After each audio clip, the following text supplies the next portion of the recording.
मैंने 1 kilo chicken लेके आई थी। वो अभी धो के 2-3 बार अच्छे से धो के उसका पानी निकाल के और निकाल निकाल के ले लिया है। और अभी गैस पे बर्तन चढ़ाऊंगी और उसमें अभी 2-3 चम्मच, थोड़े बड़े चम्मच तेल डालूंगी। अम, और मेरा ये जो वीडियो है वो आपको अगर अच्छा लगे तो मेरे वीडियो को सब्सक्राइब ज़रूर कर देना, लाइक भी करना। अभी मैं उसमें डालूंगी लहसुन और कड़ी पत्ता। अभी वो थोड़ा धो के उसको लहसुन को थोड़ा सा वो मैं तो उसमें ही करती हूँ, जो अपनी पकड़ आती है उसमें से ही मैं उसको ये करके थोड़ा सा पकड़ के बीच में दबा कर और लहसुन को तोड़ के फिर उसमें अभी मैं डालूंगी। और अभी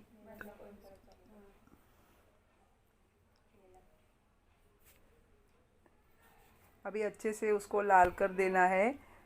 जो लहसुन और कड़ी पत्ता है उसको हल्का रंग आने तक उसको अच्छे से फ्राई करने का।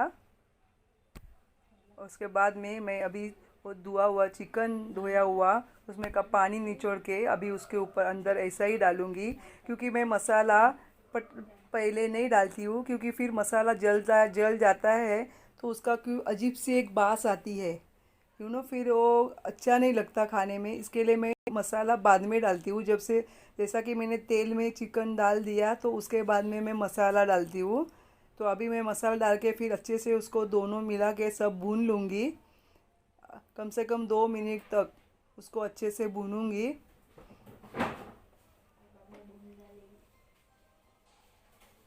अच्छे से भूनने के बाद मैं उसके ऊपर थोड़ा ढक्कन रखूँगी 2 मिनट, क्योंकि वो भाप में से वो चिकन अच्छे से ये हो जाता है। तो फिर थोड़ा नमक डाल के हिला के और थोड़ा और 2 मिनट तक उसमें ढक्कन रख के बीच बीच में हिलाती रहती हूँ, क्योंकि हिलाना ज़रूरी है, क्योंकि कभी नीचे से चिकन लग न जाए। अभी बाद में उसके अंदर मैं जो अपना गरम मसाला है, मैं एवरेस्ट का गरम मसाला ही यूज़ करती हूँ। तो वो मैं इसके अंदर 1 चम्मच, 1 से 1.5 चम्मच डालूँगी, जिससे कि मेरे चिकन का स्वाद अच्छा हो जाए। और एक चिकन काफ़ी अच्छा लगता है, आप भी ज़रूर करके ट्राई करना घर पे और मुझे कमेंट में ज़रूर बता देना।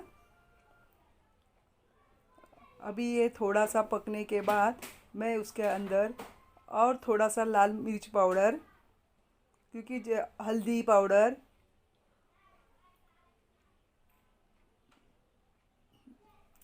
थोड़ा सा नमक, क्योंकि मैंने पहला थोड़ा सा डाला था, लेकिन और थोड़ा सा, क्योंकि ये चिकन थोड़ा ज़्यादा है तो उसी हिसाब से जैसे अपने स्वाद अनुसार नमक डालना ज़रूरी है, क्योंकि ये तो नमक डालना तो बताने वाली बात है ही नहीं, क्योंकि सबको पता ही रहता है कि नमक कैसा डालना है। और उसमें मैंने वो पिसा हुआ जो मसाला है, जैसे कि कांदा, खोपरा, अपना सूखा खोपरा, गीला नारियल, लहसुन, अदरक, इसका मैंने भून के जो पेस्ट बनाया था तो वो मैंने ऊपर से डाल दिया है। वो अपने इसके अनुसार, जैसे अपने को ग्रेवी चाहिए उसी अनुसार आपको उसमें डालना है, क्योंकि जब आपको ज़्यादा ही ग्रेवी चाहिए तो थोड़ा ज़्यादा डालो मसाला, नहीं तो आप उसको कम करके भी कर सकते हो। अगर आपको एकदम थोड़ा मतलब आपको चावल के ऊपर डाल के करना है या रोटी के साथ खाना है तो आपको थोड़ा गीला ही रखो, तो अच्छे से पक जाएगा, फिर अच्छे से हो जाएगा। और उसके अनुसार से पानी डालो, जैसे आपको मतलब आपके हिसाब से आपको उसको बनाना है। और उसके बाद में उसको मैंने पानी डाला है, मैंने कम से कम 1 गिलास पानी डाला है, 1 से 1.5 गिलास, लेकिन आपको आपके हिसाब से अकॉर्डिंग उसको पानी डालना है। उसके बाद मैंने अभी मसाला भी देखो ज़्यादा थोड़ा सा और डाल दिया है, मैंने तो पीस के रखा था, उसके लिए मुझे मसाला। मेरा ये अभी चिकन रेडी हो गया है। और मैंने अभी ये इंस्टेंट ये वड़ा बनाया है, उसका रेसिपी भी मैं बाद में अपलोड करूँगी, तो बाद में ज़रूर देख लेना।